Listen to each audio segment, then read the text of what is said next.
So we've started Power BI, right? You just went to your Cortana right there, and you said Power BI, and you started it. And now we're here.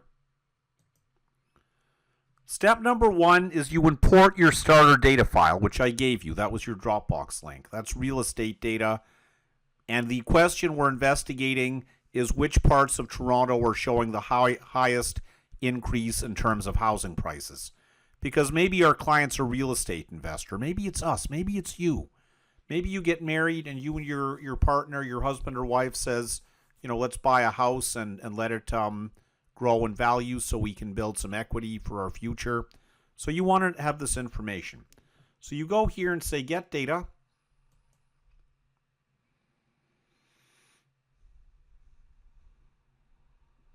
My system's a little bit sluggish. I'm guessing it's working faster for you.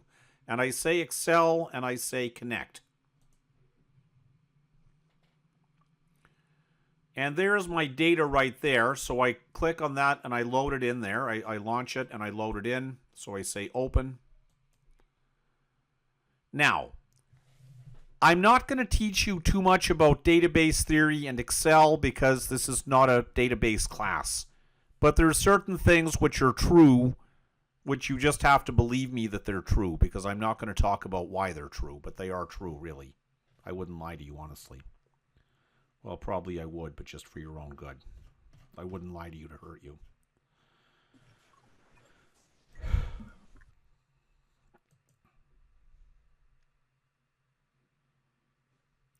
So something you have to do right now is to select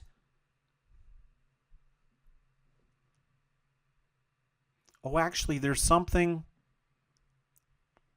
Sorry, I realized when I did this before I made a mistake.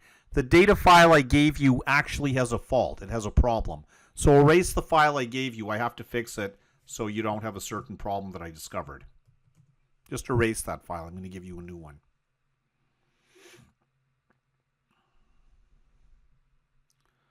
So there is our starter data. And I got that from MLS. It's actual real numbers. It's real data. And any of you guys who want to buy a house, all you need is 5% down. As a first-time buyer in Ontario, you can buy a $700,000 house for $35,000. Work hard for a couple of years and save your money. You can save that. I know other students who've done it. So I have two named ranges here. What's a named range? Well, we're not talking about that here. It's not a database class. But you see my Pickering data named range, I made a mistake. I didn't get all the stuff over here, so I'm going to fix it. I'm going to go to Formulas, Name Manager, and I'm going to erase my Pickering data range. I'll erase it, so I'll say delete. And I'm going to go and make it again because I didn't get all the data. So I'll be careful this time. I'll go all the way up to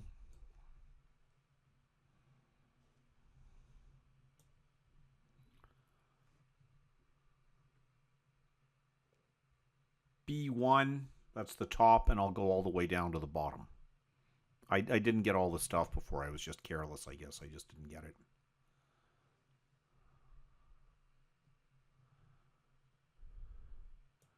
And then I'll go here in the name manager and I'll type Pickering data.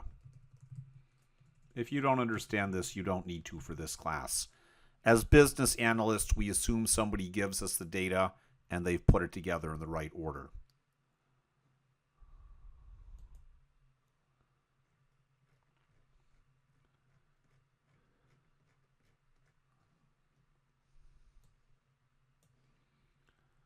So I'll say Pickering data.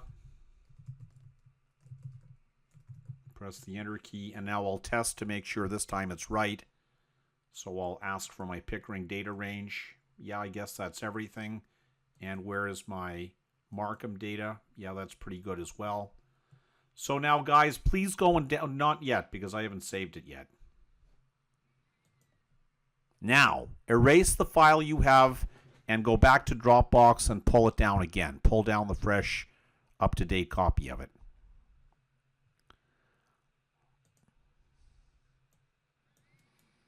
So erase the file you got from me before and go back to that link and download it, and do that now. So now I'm going to start. I'm going to go to Cortana, say Power BI.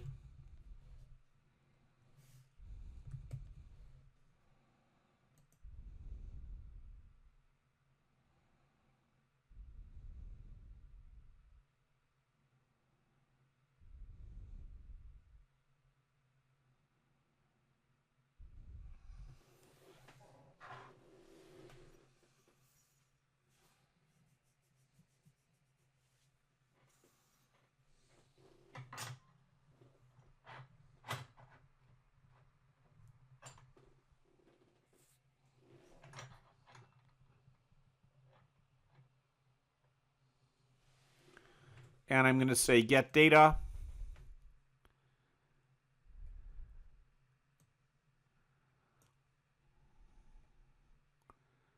And Excel. And now I'll drill and I'll find the file where I downloaded it. There it is.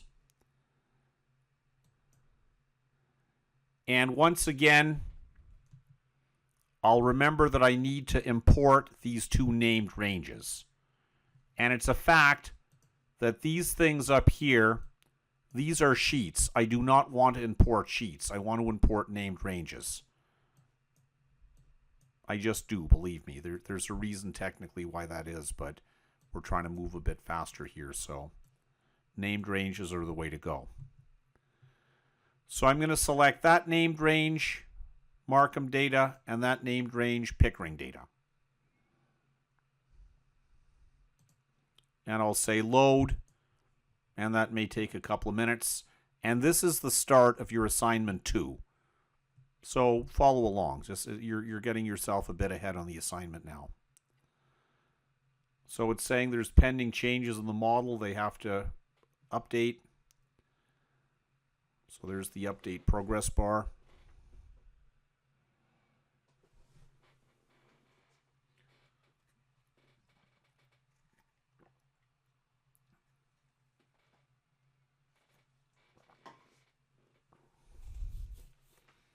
And now look, over here on the left side of the screen, I have all the data from my spreadsheet.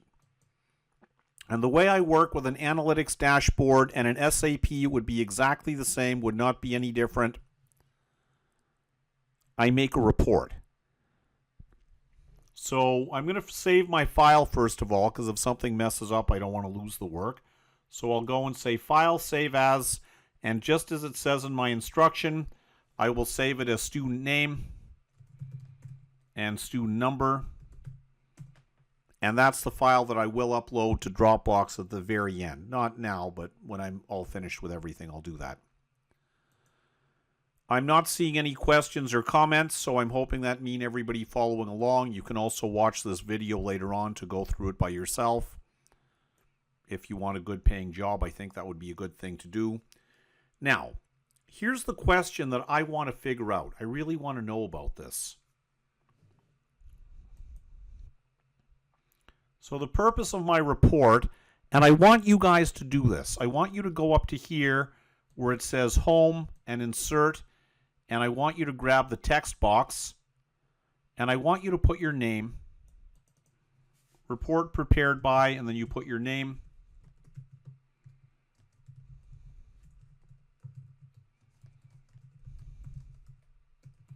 And your student ID. And I want you to put a picture there. Why do I want you to put a picture there? Because I want you to see that you can customize your reports. If you're shy and you say, oh, I don't want to put my picture, I'm shy, I don't want people to see my picture. Okay, fine, get a picture of something else. Get a picture of a cat or something. So go to Image, and then just find some picture that you like and put it there.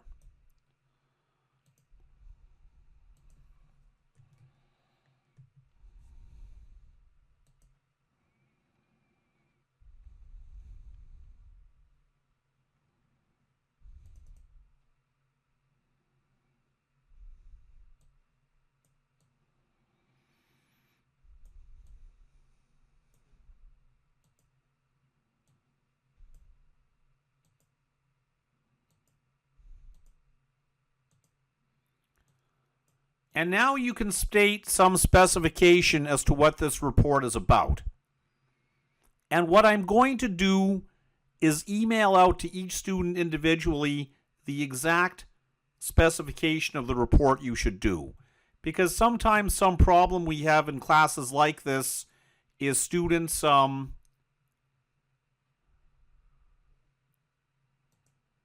they maybe like get their friend's report or something and they don't really do it, and that's not really fair to other classmates who did the work by themselves. So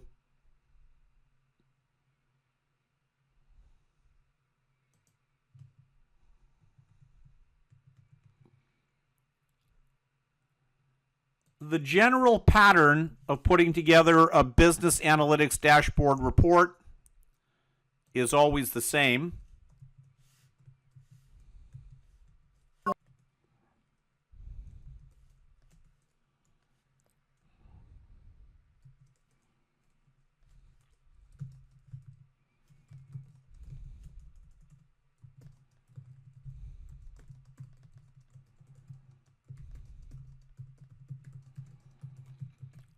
However, the exact details vary. So I will email each student individually with the exact specifications of what I want you to investigate. And that way we know you. So then everybody will get their own unique, distinct piece of work.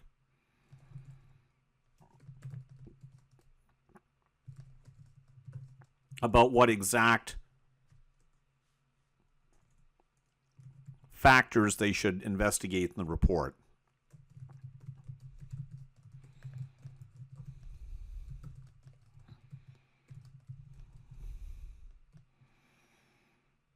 But that doesn't change the fact that right now they're all going to be something like this. Show the correlation. So here's a sample problem statement that you're going to solve. It may not be this exact statement, but it'll be something like this. And this is why we use analytics dashboards. Show the correlation or show the changes in house prices between Markham and Brampton and Pickering we did this time. So I want you to put that header up there on top of your report. So here we're going to say this report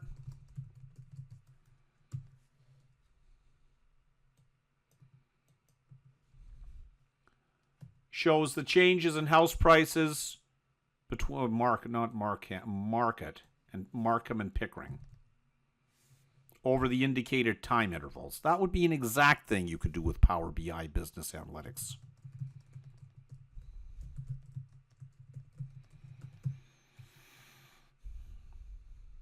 And then just park that up there somewhere at the top of your report, and now let's go and actually start making the report. And as we're doing this work, I want you to ask yourself a question. Could you do what we're doing right now and be happy if it paid you $60,000 a year? And most people, I think, would say, yeah, this is pretty pleasant work. It's nice. You know, you sit in an office, you wear nice clothes. You're not like working in a warehouse and throwing boxes around all day. Not that there's anything wrong with that job, but I think it's kind of nice to have a job where you sit down and you're kind of using some intellectual skills. I think most people would find that more satisfying. So how do we make a report, I hear you asking? And my answer is simplicity itself. Because we go over here, we go to our fields, and we drag them all the way over here. This thing is called the canvas, this big white area. And if we drop a field on the canvas, we now get something called a tile. And if you're curious to know more about what I'm saying, go to your Dropbox link, which I gave you over there, and it gets you into our course, our material for this section. And there's a PowerPoint there which talks about this.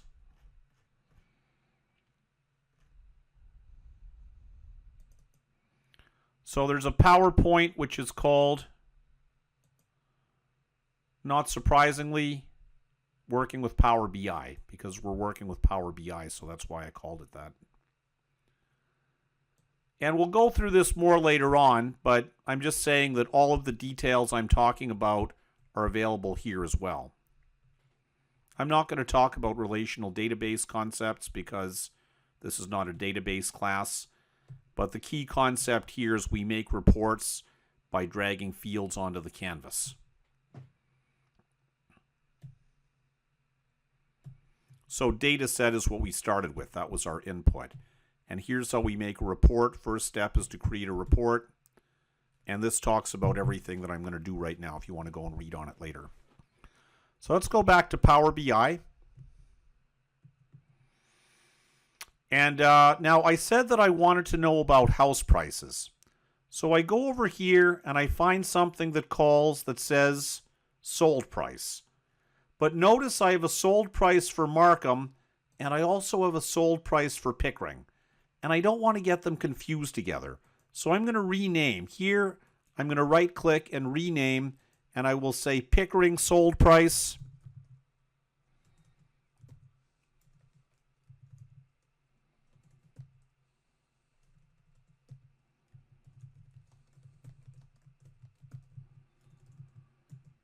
And I'll go up to here and I'll call this Markham sold price.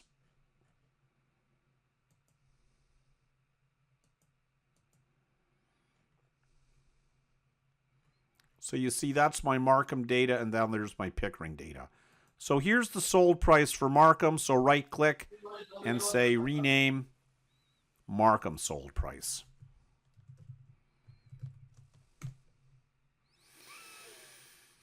Okay, but if we're going to talk about the price, then I think first thing we need to know is the price of what?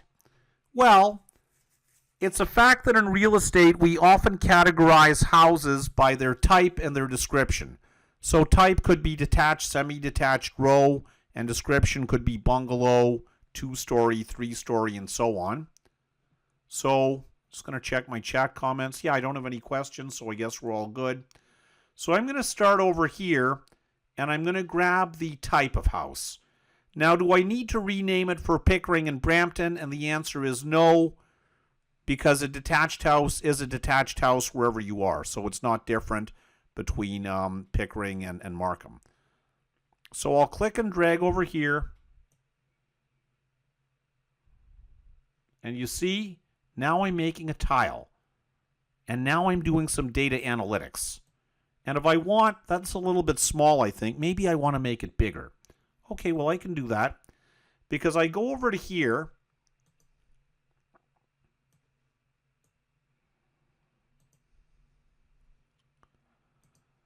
And see there, that is my fields. That's fields. That's data fields. I manipulate the data fields right there. And here is formatting. That's where I format stuff. So that's my formatting. And we're going to do formatting now so you see what it means. And the other one is something called analytics. We will not get into analytics. Although you remember that I told you there are 3 kinds of business analytics. There's descriptive. That's what we're doing right now. And all we're really going to do is descriptive. That's all. We're not going to do anything else. But predictive and prescriptive analytics are available in Power BI through that analytics tab. I'm not going to teach it because reasons of time. But when we talk about the concept of predictive and prescriptive analytics, you should know that's how you would do them in Power BI. So that's called the analytics tab over there.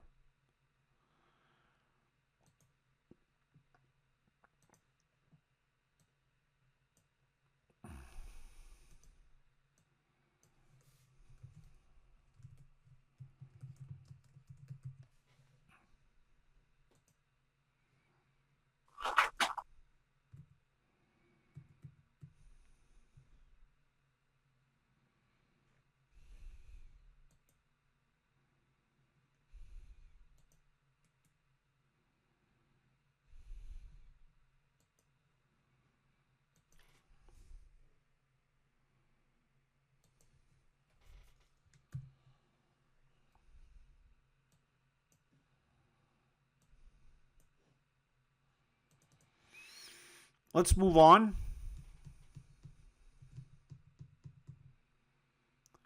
So I want to make that a little bit bigger. So what do? Well, probably you said I should go to formatting, and you were right.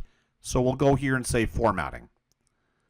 And you can play around with it, right? But we want to play with field formatting. So we can change the background color if we like. And we can change the text color so we have some text that shows up there, font color. And we can change the size. That's the main thing I want to do, is make it bigger. So find your font size in there somewhere.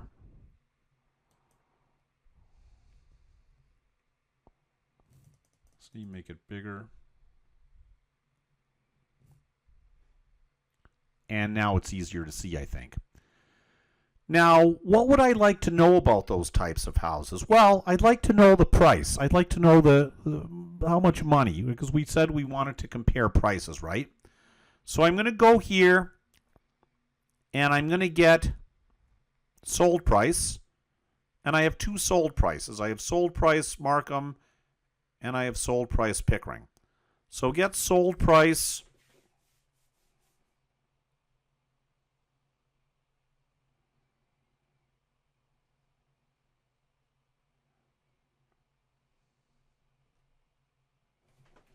Where's my sold price? There's list price. Did I lose sold price? Oh, sold? No. That's odd. Where is it? I don't see it. That's weird. What happened to my sold prices? Now look over here. See here on the left, we have the report tab. That's what we use now.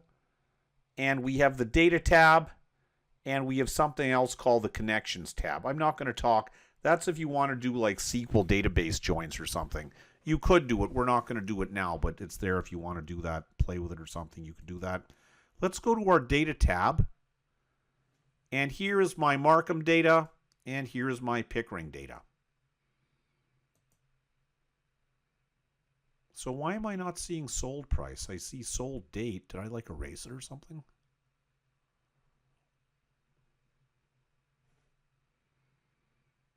Oh, because I called it Pickering sold price. That's right. So I'm going to go here and get Pickering sold price.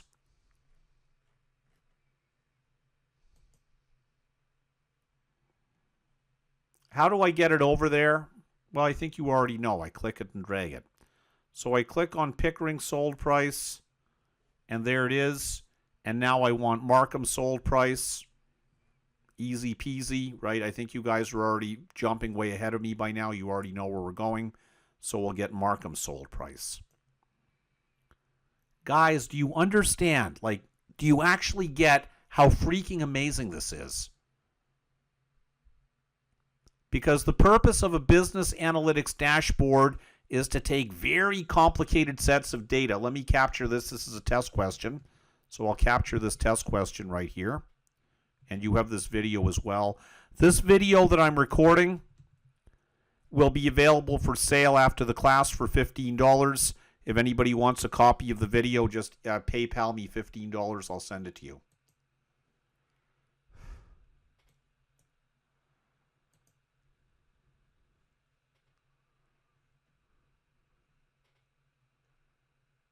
Navreen is saying she's not paying $15. $10?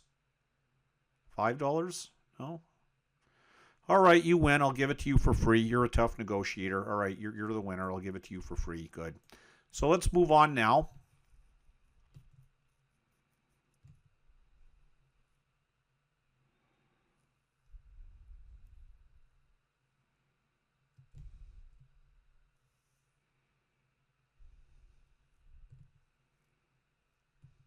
Oh, I have 2 copies of Power BI open, so I'm going to close this one, so I don't want to get confused. So we'll put that one away. And we'll make sure we're saving our main one because we don't want to lose anything, so we'll press save sometimes. Now,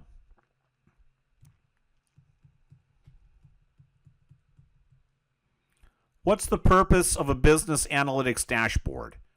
I think you guys already know this. Oh, I have a new message coming in. Free, yay. Well, thank Navreen. She negotiated. I was going to charge you money, but I hope I never have to buy a used car from her. That's all I'll say. So, purpose of a business analytics dashboard is to take large amounts of complicated data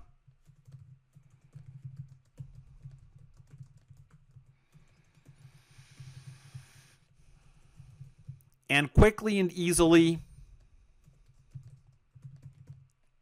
produce reports which show us the most important things we need to know.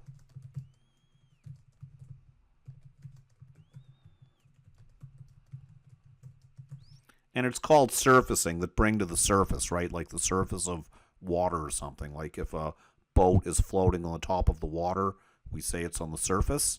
That surface the most important details we need to know about.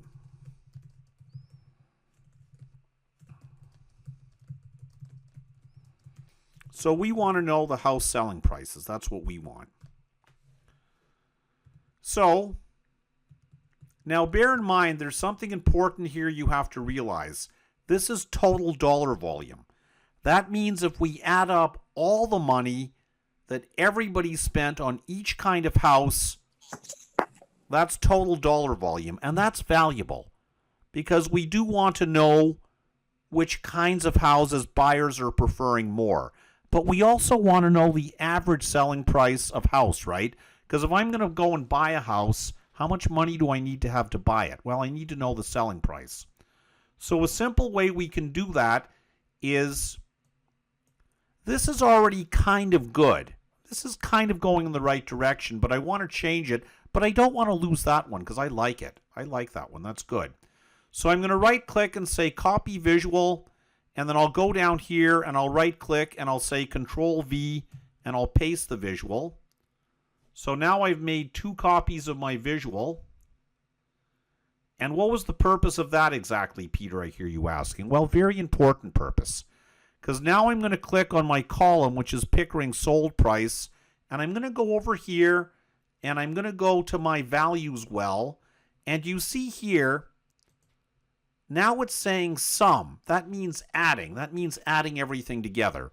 And sometimes I want to know the sum, because it's like if I have 3 different kinds of fruit, an apple, an orange, and a banana, and if I want to know which kind of fruit do most people in the city like, I will look at how many apples and how many oranges and how many bananas they bought.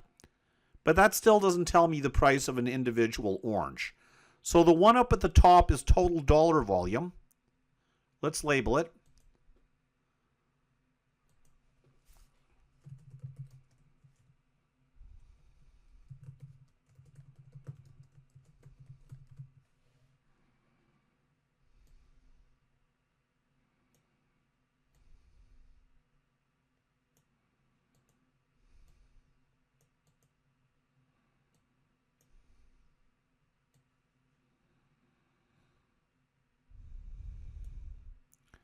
And now I'm going to copy it again because I want it to look the same.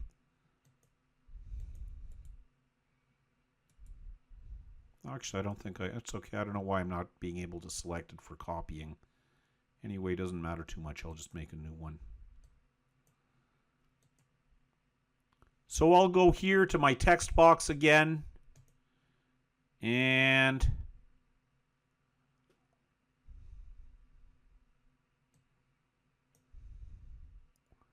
I'll say average selling price.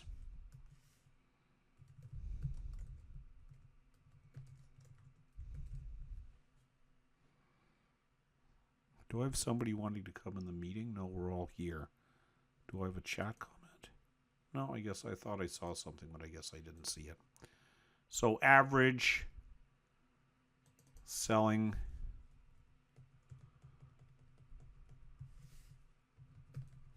price.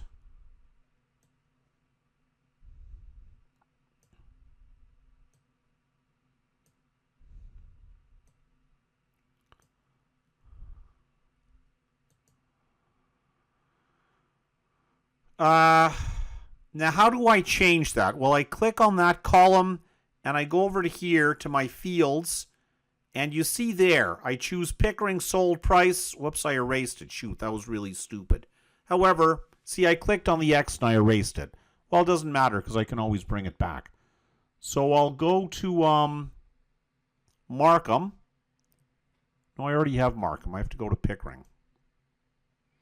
I'll go to Pickering sold price, and I'll just drag it back over there. Whoops. What did I do? I messed everything up now. That's why you want to save your work frequently, so if you mess it up, you can always go back to the last good saved copy.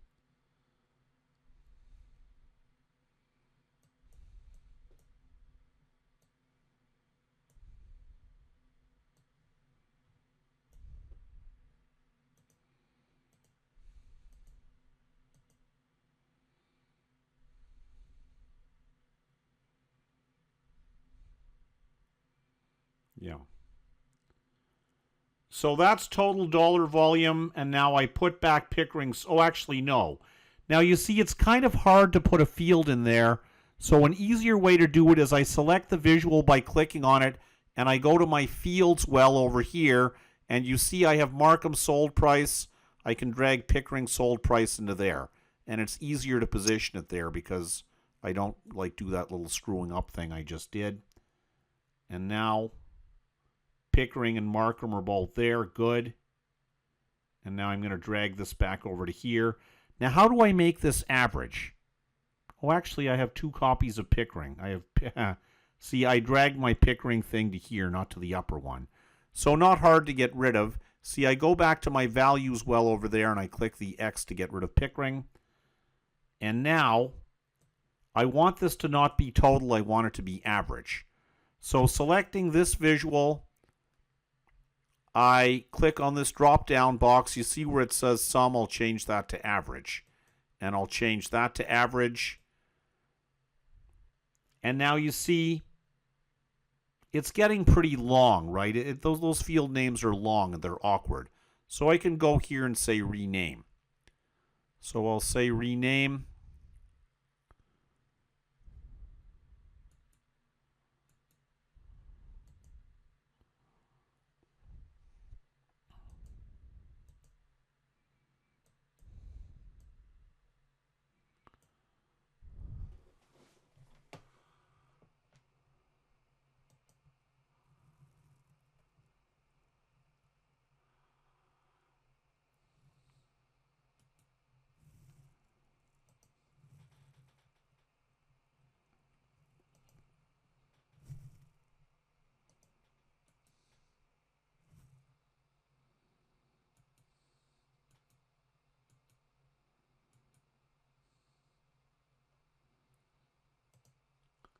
And then I'll just get rid of the average. I'll just have like Pickering price.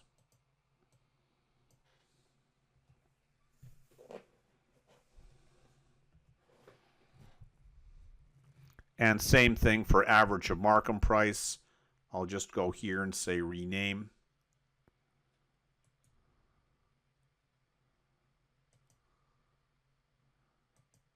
And I'll get rid of the thing about average. So you see up here I have total dollar volume, and here I have average selling price. But I'd like it to be formatted as currency, right? Those are kind of hard for me to read. I'd rather see it, with the standard formatting of currency.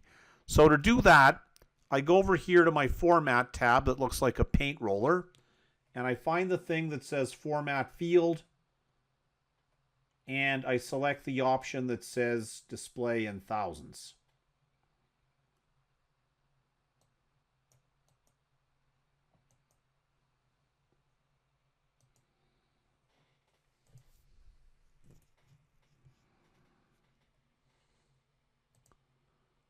So format field formatting, there it is.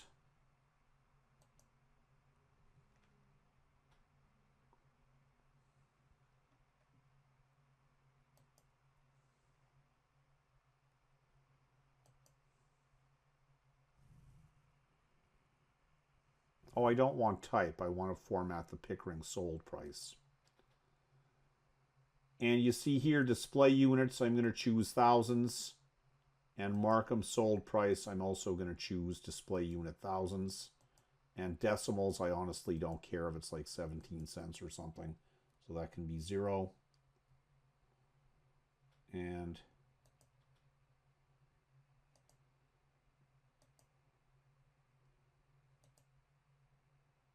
That can be like 0. So that's starting to look pretty good, I think.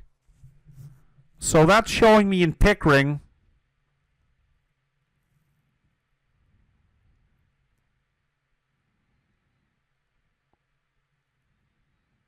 the average sold price for different kinds of houses. Right? That's showing me the average selling price for different kinds of houses. And in Markham, it's showing me, and here it's showing me dollar value. Now, I don't know about you guys, but I find it easier to look at a graph than to look at numbers. I don't really get a sense of... Now, notice something here. If I click one field in one visual, then other visuals update to represent it. So if I click detached here, then my other visual is only showing detached. And if I click again, it deselects it and it shows everything. So the visuals are linked together. And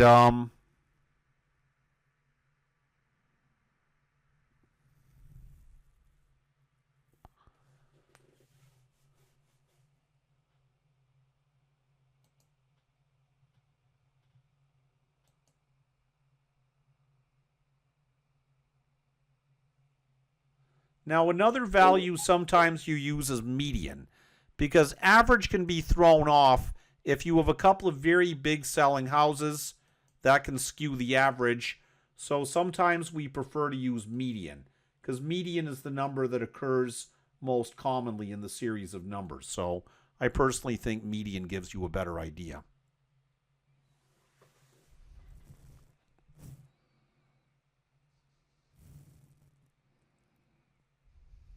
Oh, no, actually here I want a total.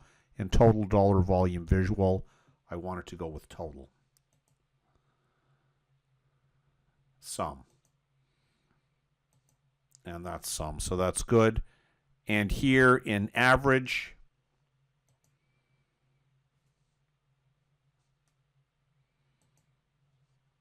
and here you can go with average or median, go with whatever one you like. Now, another thing we can do is to render this as a graph. How do we do that? Well, over here you have something called visualizations. See that? Over here you have something called visualizations. And if I select my tile, and then I can select different kinds of graphs. And I'll leave it to you, whichever one you think conveys the image the best for you. So I'll leave that up to your judgment, how you're going to choose visuals that you think shows the number the best. But you see what I mean, right? This is very creative, and people really like this. They get very into it.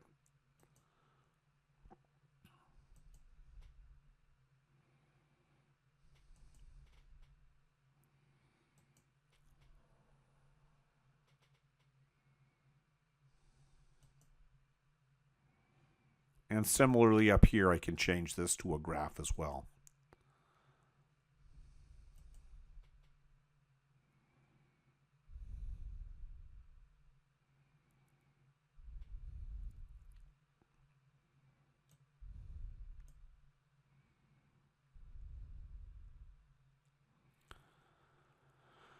So this is definitely showing us that Markham is a much, well, not necessarily. Because for townhouses, we see it's more popular in, look at the color coding, it's more popular in Pickering. And detached, they like, in Markham, they like detached more. And links, you don't really see very many of them at all in Markham, because that's an older housing style. Pickering is older, Markham is newer. And similarly, Markham, you don't see too many semi-detached. So anyway, that's the kind of thing you're going to do for assignment 2, and we will work more on this next week, because I want to spend the last little portion of our class reviewing a couple more topics as you may be exposed to in the quiz. But I think you all now have a very deep idea, as well as a very deep understanding of what a dashboard is. See, we actually did very little work. We did practically no work at all, but we found out some very interesting things. And the purpose of a dashboard is to be fast and easy, right? The whole theme of a dashboard here is it should be so simple that even a manager can use it. Yeah, that's a way of making fun of managers. Deal with it. At IBM, we used to say your systems should be so simple that even a manager can use them.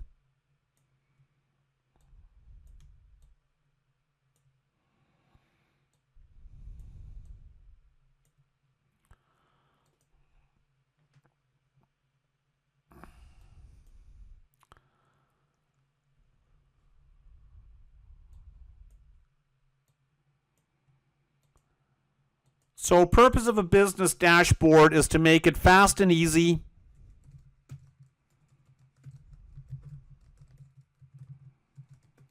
for senior decision makers, the president of the company. She can jump right in, put her hand. This is the enterprise system, by the way.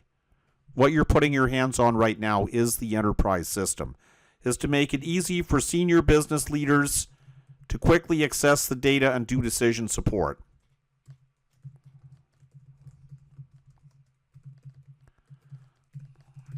Because in the old days, you had to go through the IT department, and it might take a couple of weeks, and now we want everything fast, fast, fast for decision support, right? So they have numbers to back up whether the decision they're making is the right one. Let me show you another couple of cool things we can do here. Now you see down here at the bottom of the page,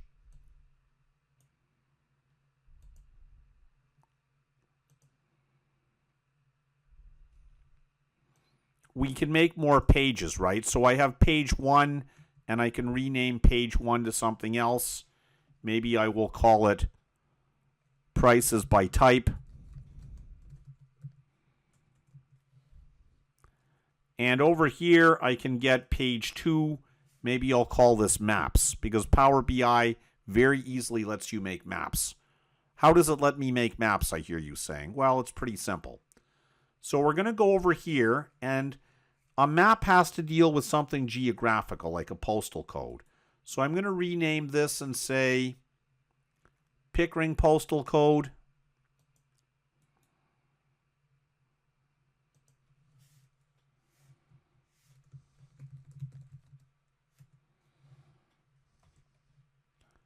And I'm going to rename this one and say Markham postal code.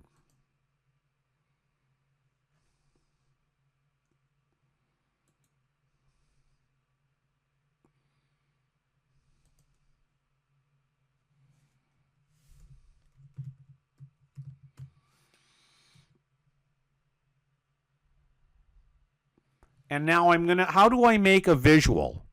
Maybe I'll ask you that question on the quiz. It's possible I might. You drag a field over onto the canvas, and that produces a tile. All of this stuff is in your Power BI. Excuse me, it's in your PowerPoint on Power BI right there. All of this stuff talks about everything that and that frog has nothing to do with Power BI. I just kind of liked it was a nice picture, so I put it there. But that talks about all the stuff you can do.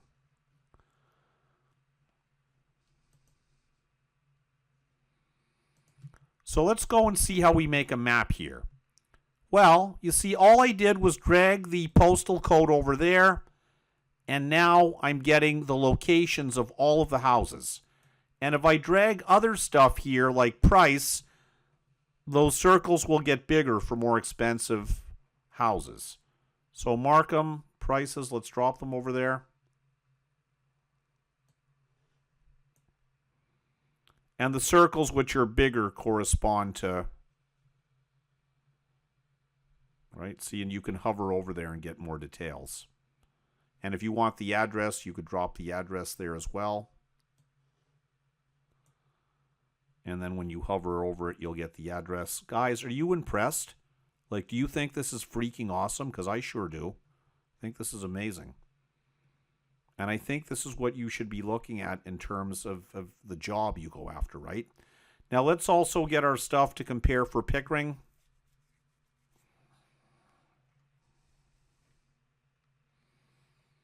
So we'll drag Pickering postal code over here, and we'll get a map.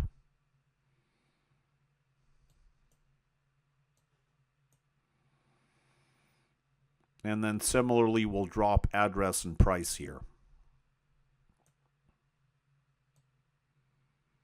Now, can I put Pickering postal code and Markham postal code on the same visual? Yes. So let's erase this visual by clicking here and saying remove, and let's make this one bigger. Now, the one thing I do need to do is rename my fields, right? So I have to know which is which. So I'm going to go over here to postal code.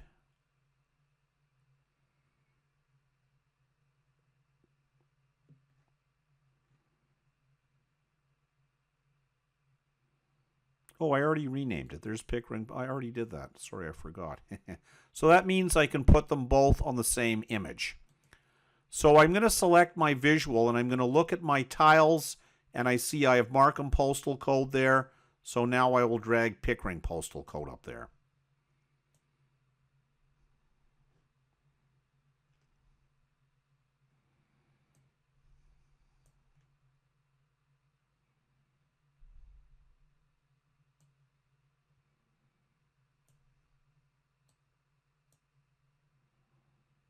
Can't display this visual. Why is that exactly? Missing relationship. What? Oh, maybe, yeah. I see what's happening. Yeah, I can't put those two together. There's a reason why I can't do that. But anyway, you get the concept. So that's how you can use map data. Is there anything else here interesting I can show you? Well, we did say we wanted some information about date, right? We said, how does it compare last year to this year?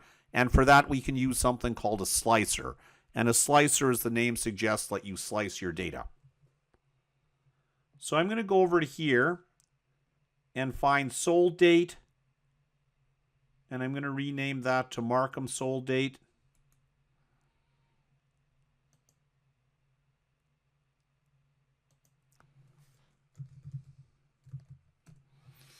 And I'm going to go here and call this Pickering sold date. Pickering sold date. Rename Pickering sold date.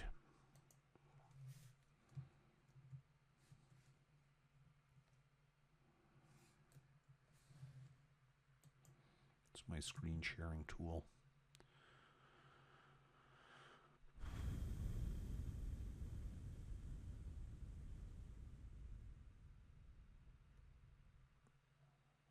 Oh, I put some funny symbol in front of it.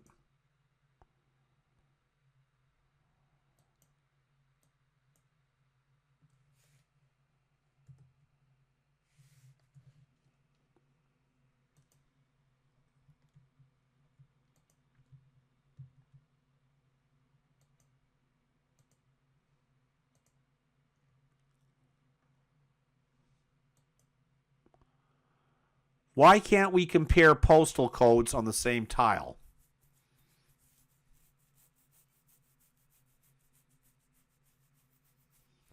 Because with maps, you need a higher order hierarchical relationship to compare them. Well, let's see. Maybe we can. That's a good question. I can't easily. That's a very good question, by the way, Mihir. So let's see if we can fix that. Let's drill into it more.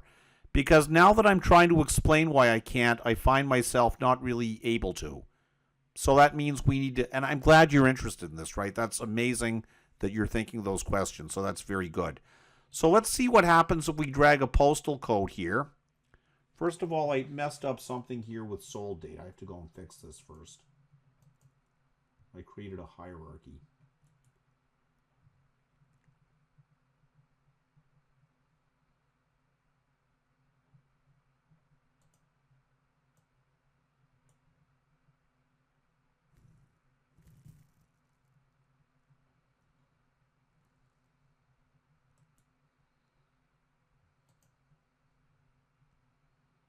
I just want to fix this. Let me just show you about slicers, then we'll go and investigate postal codes. So this is Pickering sold data.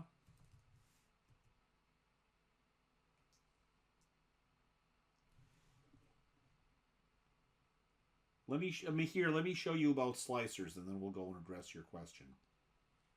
So that's sold date and mark. Whoops, hang on. I have another question coming in. Why can't we compare on the same tile? Yeah, we'll get to you in a minute. I'm just going to show you one other thing first. That is a very good question, though. We'll see about it. So here I have Pickering sold date, because originally that was my question, right? How has prices changed over time? And here I'm going to get Markham sold date. Sold date. I already did that. So let's go back over to here.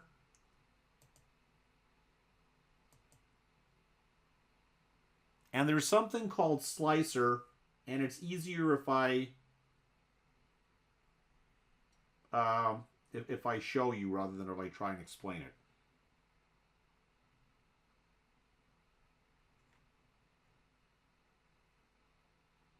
Markham sold date.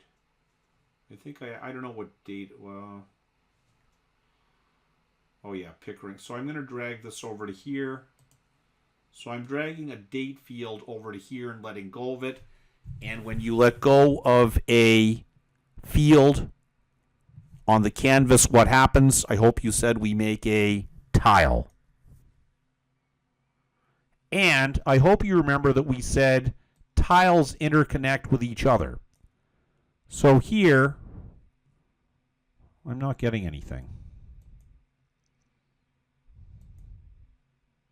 So let's go over and investigate. Did I do this properly? Let me go over to my values well.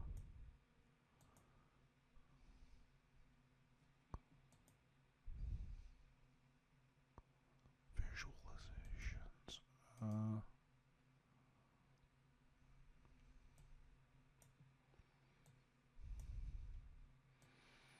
How come I'm not seeing any data here? I want to get rid of this. All right, hang on. I'm going to remove that, so I'll say remove. See, I should see something that looks like this. You see my visualizations, then I have my values well, my fields, my formatter, and my analytics. So I'm going to deselect. First, click somewhere else to make sure you deselect any other tile. And I'm going to, what is it doing? Oh, ask a question. Yeah, that's mega cool. Remember we said about prescriptive analytics. The third and highest kind of analytics is prescriptive analytics.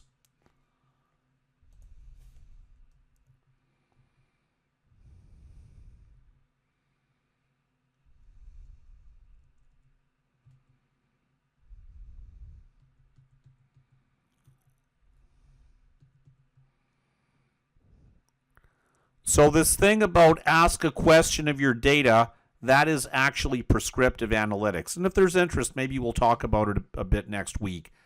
But that's what I'm saying. Like, there's so much like depth to this. We're doing like the first 1/10 of a millimeter of all the stuff this can do.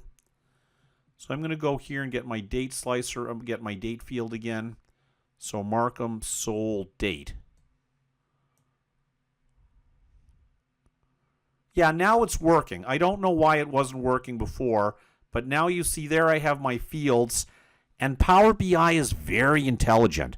And if you've ever worked with data in Excel, you know that to work with dates is perhaps not the easiest thing in the world to do, but here it's automatically breaking it up to year, quarter, month, or day.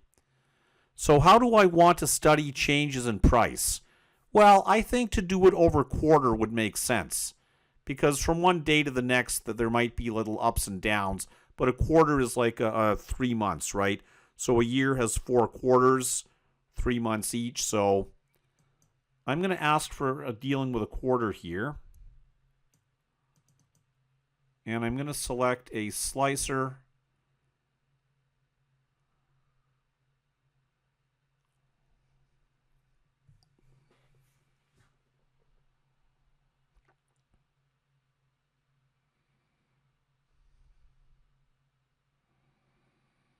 Which one's the slicer? I lost my slicer. Map, filled map. Gauge, card, all hero card, KPI. Oh, you can do Python now. That's cool. They've been asking for that since forever. Why am I not seeing Slicer? You can also go to their marketplace and get more visuals. Maybe we'll look at that next week.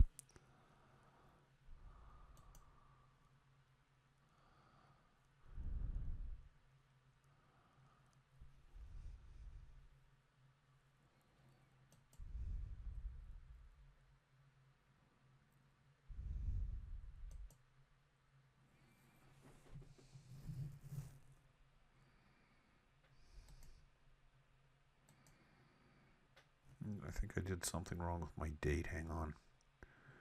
Markham sold date.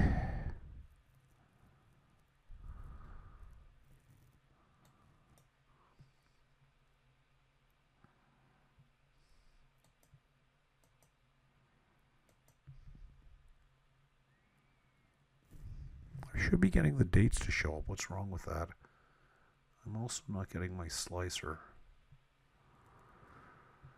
Well, some of this stuff is, I'm not sure what I'm doing wrong. We can look at it again next week, but this would be a cool. Well, here's another example. I'm not sure why my date slicer isn't working right now. Maybe my date data was not formatted correctly coming in from the Excel sheet. That's possible. But let's look at another slicer like sold price. Or actually, is there a better one than... oh, here's an interesting one, basement. So basement talks about whether it's like a finished basement or unfinished, or if you could have a tenant or something.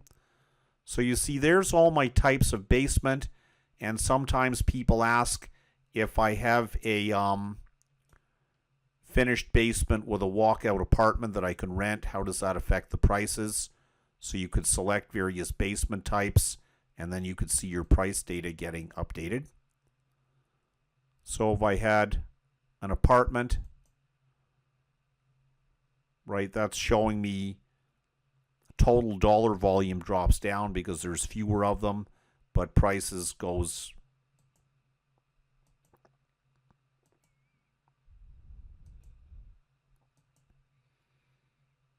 Actually, it's not having much an effect on Markham. That's interesting. It has having an effect on Pickering.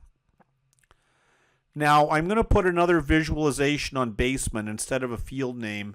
Maybe I can make that to be a slicer.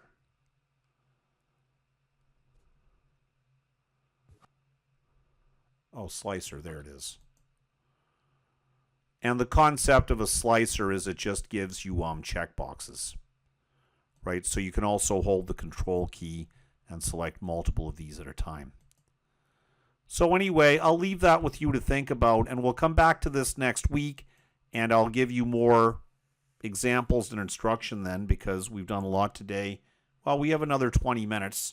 So I'm going to go and look into this thing about maps a little bit more. So I'll make another page by clicking on the plus sign, and I'll drag postal code over here. I think the issue is in the case of postal code, I should have not renamed them, because postal code already has a hierarchical containment to a map. Sorry, I forgot who was asking me the question.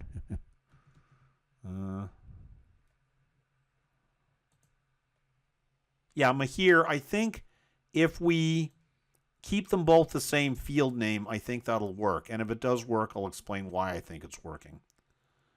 So I'm just going to rename that as postal code.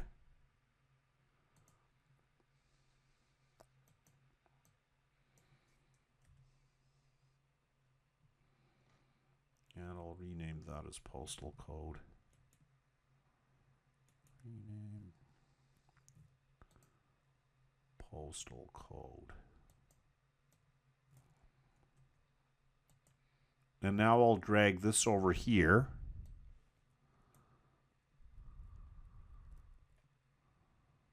What's year? What does that mean? Let's delete that and start again. Remove. So postal code. Yeah, I don't know where that thing with year was coming before.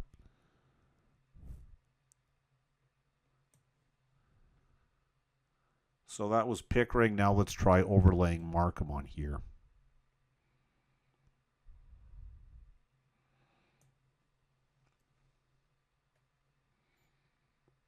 Markham postal code.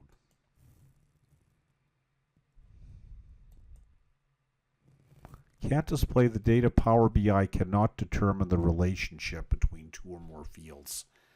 Yeah, Mahir, I'm sorry I can't give you a more analytical explanation beyond saying that if you understand how Power BI renders things on maps, I'm sorry to say this, I'm just not coming up with a better explanation. Mapping is very complicated. And you would have to. Sorry, I'm not. I honestly don't know I don't know of a simple way to explain this. I know because I've programmed Python visuals in Power BI, and I sort of have a sense of what's going on with it. But it's been a long day. I teach 3 classes today. I promise I'll come back and have a better explanation for you next week. I just can't think of a good thing to say right now. Sorry.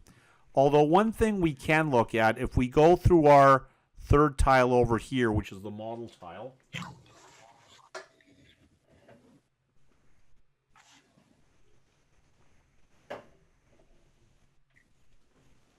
First of all, let's get rid of this.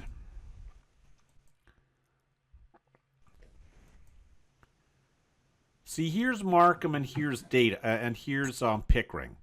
And could we have some way of relating these two things together? Like, how would you relate these? On address, not really. Like, you would have to have a kind of a one-to-one relationship between the two of these. And I'm not sure offhand how you would do that. Yeah, so we'll talk about it next week. But just so you sort of get the type of situation we're in here, I can compare. See, I can make a visual that looks, let's just remember that, keep that picture in your mind, and let's try making something else. Let's get house description. Well, actually, yeah, so let's get house description. And that's for Markham, but it doesn't really matter if it's for Markham, because those descriptions are equally applicable to Pickering. In Pickering, they still have side split and back split and all the rest of it. So now I'm going to drag Pickering sold. That's for Markham, but I'm going to drag Pickering sold price.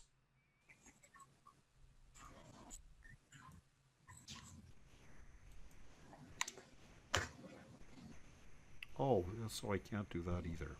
Interesting.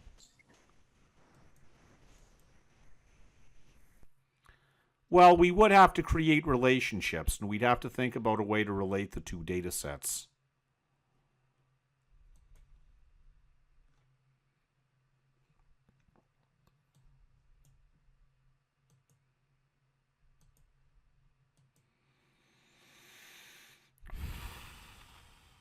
Could I relate them on description and style? Because those are like those are dimensions that are common. So description. So you click and drag over to here.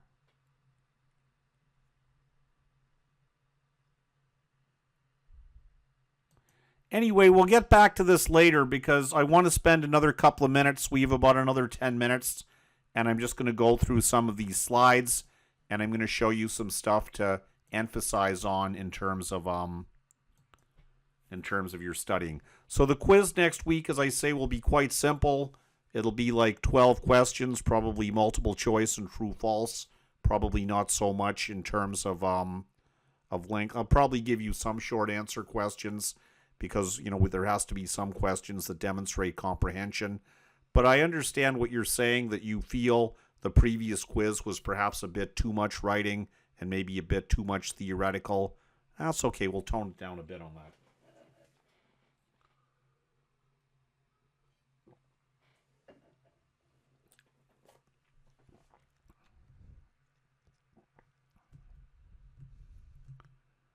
Let me close some of these things out here. Oh, I did want to show you a couple of minutes of some interesting video. Now that we've put our hands on an analytic dashboard and we have a little bit of a feeling of how it works, now you're prepared to absorb something that perhaps maybe before you wouldn't have really gotten. So I'm going to turn off my screen capture to start with. I'll upload this video later. It's like a 1-hour video. It's going